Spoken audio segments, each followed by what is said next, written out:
Барлықтарыңызға қайырлы күн достар. Бүгінгі видеомызда біз осындай жасанды теріден жасалған шубаны қысқартатын боламыз. Бірінші біз теріс бетін қаратамыз. Ішкі астарын сөгіп, біз өзімізге керекті өлшем бойынша өлшеп, артық жерін қырқып алып тастайтын боламын.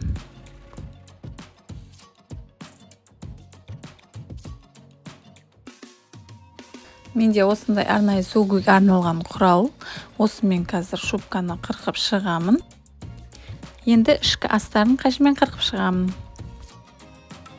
Міне дайын болған материалымызды бір-біріне біріктіріп, булавка қыстырып шығамын.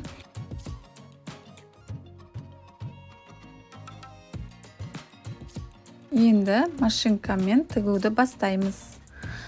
Бірінші закрепка жіберіңіз, ақырындап инелерді қолмен алып тастап отырыңыз, өйткені булавка инеге тиіп кетсе сынып кетуі мүмкін. Мен сіздерге бұдан да қызықты тақырыптарда әлі де видеолар түсіретін боламын. Сіздерге қызықты болса лайк басып, түсінбеген жерлеріңізді комментария жазып кетсеңіздер болады. Егер де сізде машинкаңыз болмаса, қолмен жай ғана көктеп шықсаңыздар болады.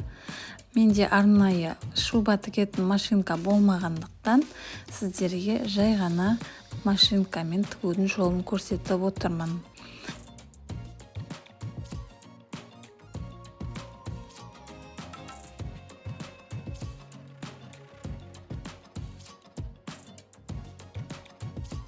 Енді осы тігісімізді тігіп болғаннан соң оң қаратамыз теріс бетін.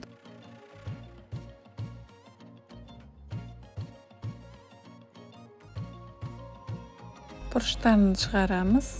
Ішкі тігістерін қолмен тігіп шығамыз. Міне дайын болды. Сіздермен болған меруерт. Кездескенше қош сау болыңыздар.